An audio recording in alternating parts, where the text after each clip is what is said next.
Hello po guys, good morning everyone. Itong mga polo long sleeve, kailangan kong madaliin kasi po kailangan na sa Monday i-deliver. Tsaka makafocus na rin po ako sa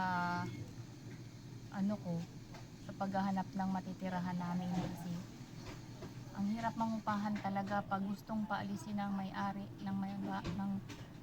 ng bahay. Pag papaalisin ka, obligado ka rin aalis talaga kahit nagbabayad ka pa buwan-buwan. Kaya nalulungkot din ako na maiwanan itong pwesto ko, yung bahay namin. Dito na kami tumagal, dito ko pinanganak yung mga anak ko. Sige, go lang, think positive lang po. Ang hirap.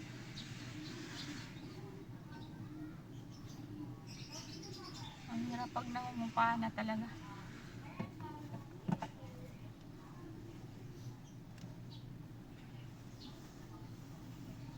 Kailangan kong tapusin ko muna itong mga tahiin ko, tapos hindi muna ako magtatanggap ng tahi.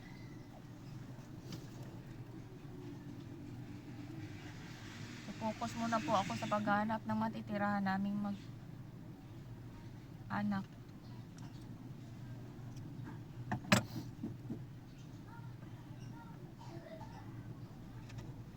Nalulungkot ako eh.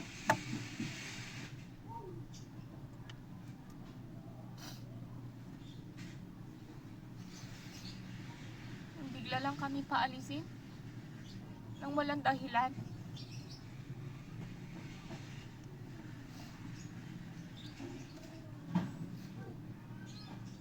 Sa Diyos lang ako naghihingi ng maging matatag na makahanap kami ng maayos na tirahan. Thank you for watching guys. Sana maliwanagan pa yung may-ari na hindi pa kami makaalis dito. Sana mapakiusapan ko pa. Tagal na namin dito, 28 years na kami dito.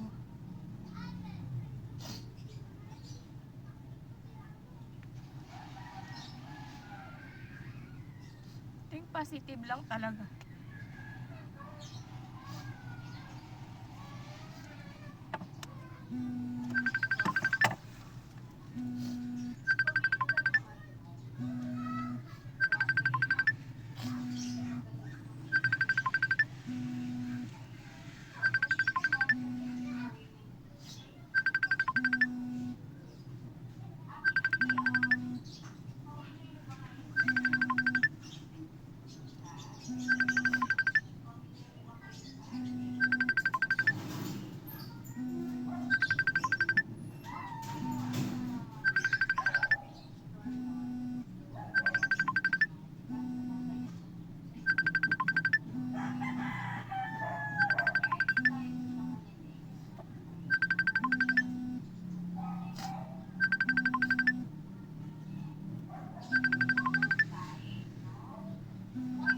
Magbubutonis muna po ako para matapos ko na to lahat.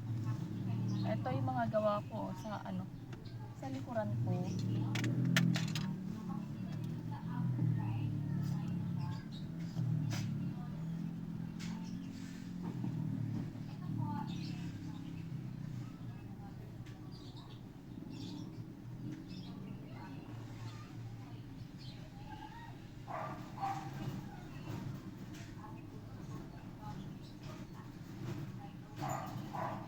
Bahala na si Lord sa amin kung saan kami ipapadpad.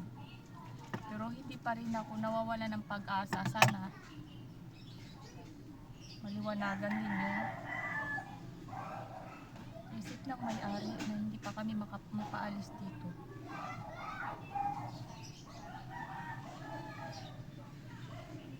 Hindi po pa kasi kami ready na ano eh, na umalis. Biglaan lang. Di ko alam kung anong dahilan. Kaya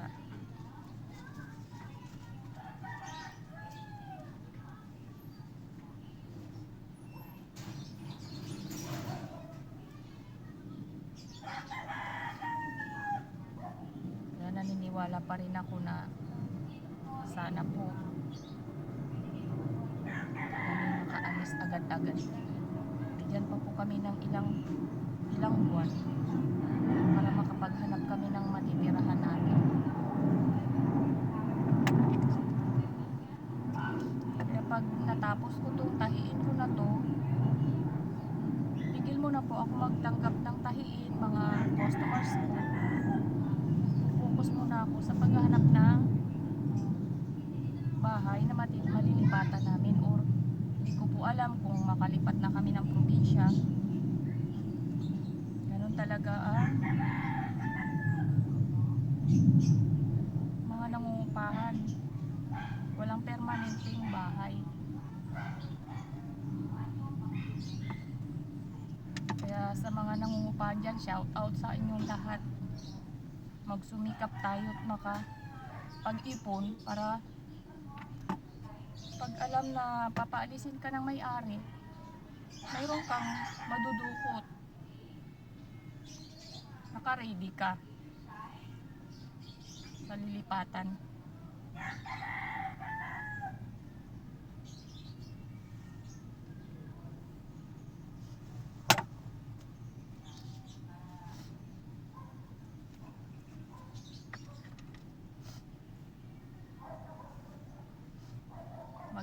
Mag-ipon.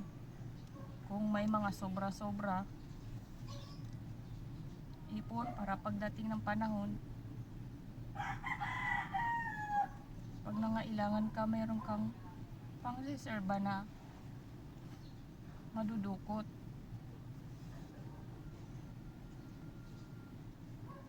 Kaya lang kagaya namin ngayon, nawala rin talaga kami sapat na pera, wala rin kaming naiipon. Kaya sana maliwanagan pa rin yung may-ari na bigyan niya naman kami ng kunting oras at kunting panahon, o ilang taon pa sana, na makapag-ipon muna kami bago niya kami paalisin.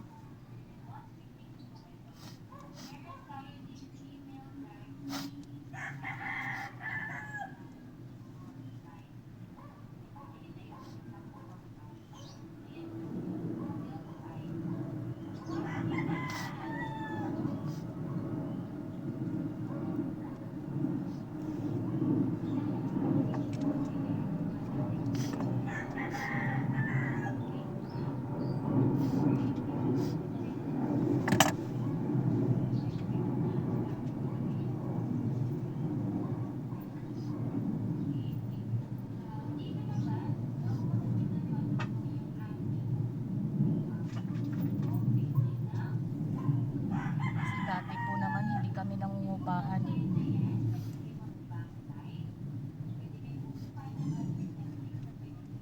Simulang binenta ng biyanan ko yung lupa at bahay, ayun, nangupahan na kami. Dito sa sarili naming bahay, wala naman po ako magawa. Hindi naman na akin to. Kaya ayun, napilitang mangupahan na lang. Sa inyong mga ka-reels ko dyan, o mga ka-YouTuber, kailangan nating magsumikap pag ganito ang mga sitwasyon natin sa buhay, na yung walang-wala ka. Ang hirap pag wala kang naiipon, na wala kang madudukot man lang. Kaya ngayon,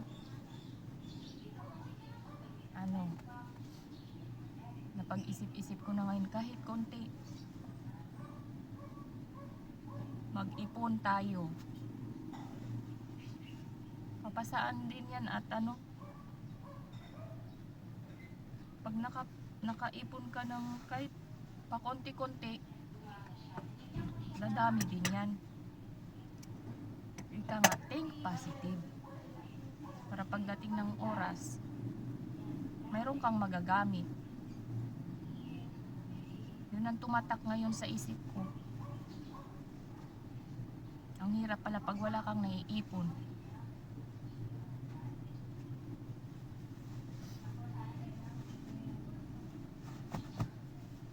Sakit sa ano eh, sa kalooban eh.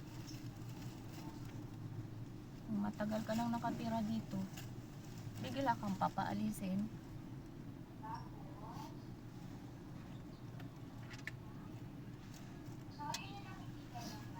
Wala na akong magawa kasi hindi naman na akin to. Sunod na lang ako sa sasabihin ng may-ari ng bahay. Ayan, ito guys, yung mga tinahi ko, kailangan ko itong may i-deliver ng Monday kasi inaantay na to. Kailangan niya sa restaurant, ano, mga 18 peraso po ito. To follow ko na lang yung ano, yung apron kasi hindi ko pa na gagawa yung apron. Ito na lang muna yung ipauna ko muna yung mga polo long sleeve. Thank you for watching guys. Please like and share po. Follow to my YouTube channel, Aida's Fashion Vlog. Kaya yung mga kapwa ko mananahi, sikap lang, laban lang sa buhay. Huwag tayong susuko. Nandiyan si Lord oh.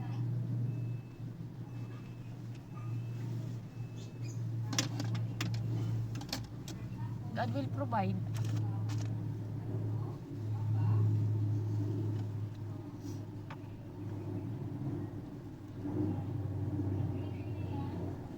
Magbubutones muna ako.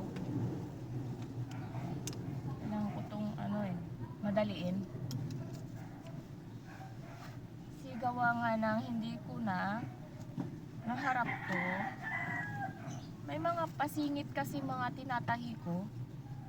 Kaya medyo matagal din ako nakapag-upload, nakapag-reels. May mga singit na kailangan repair. Hindi ko na ngayon na i-upload yung mga repair ko, hindi ko na ina-upload.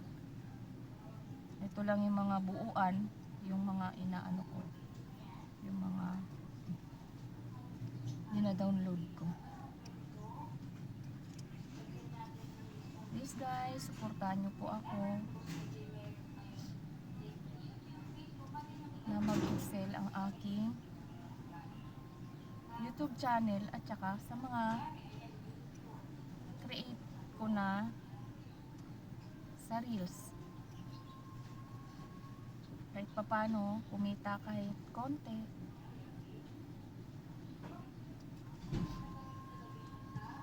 Na malaking tulong din sa akin to.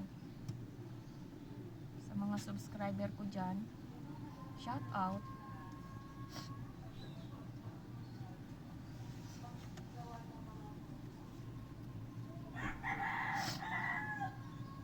Sorry guys, naging emotional po ako.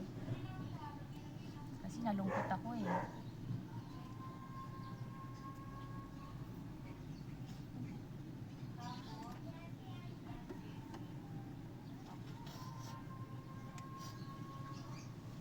Nalungkot ako bigla sa balita.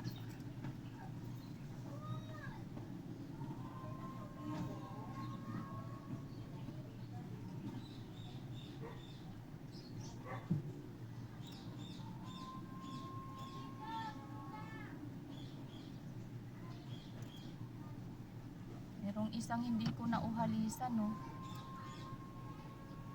Ano ko na lang to. Tahing kamay yung uhalis nito. ko na lang pasadahan sa sa makina.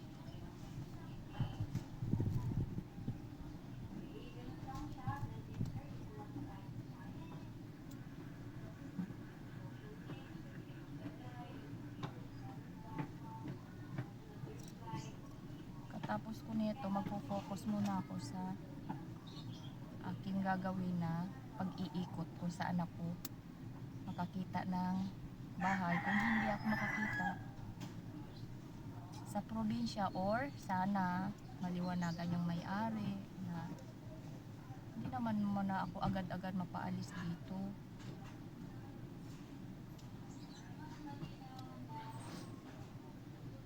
Pagdasal nyo rin po, nabigyan niya pa talaga ako ng ng panahon.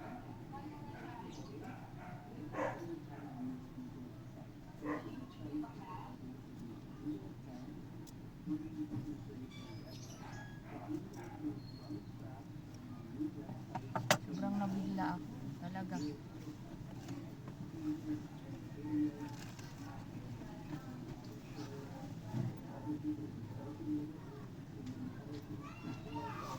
Guys, hanggang dyan na lang po ang ating pag-uusap. Na i-share ko sa inyo yung aking sa loobin, na pasensya na po, naging emotional po ako sa lahat ng mga na dumaang mga pagsubok lang ito. Kung hindi ako bigyan ng pagsubok ni Lord na hindi ko kaya, kaya binigyan niya ako, kayang-kaya ko. Think positive lang po, di ba? Kaya ko po ito. As a single mom. Maraming salamat sa inyong lahat. Thank you and God bless everyone.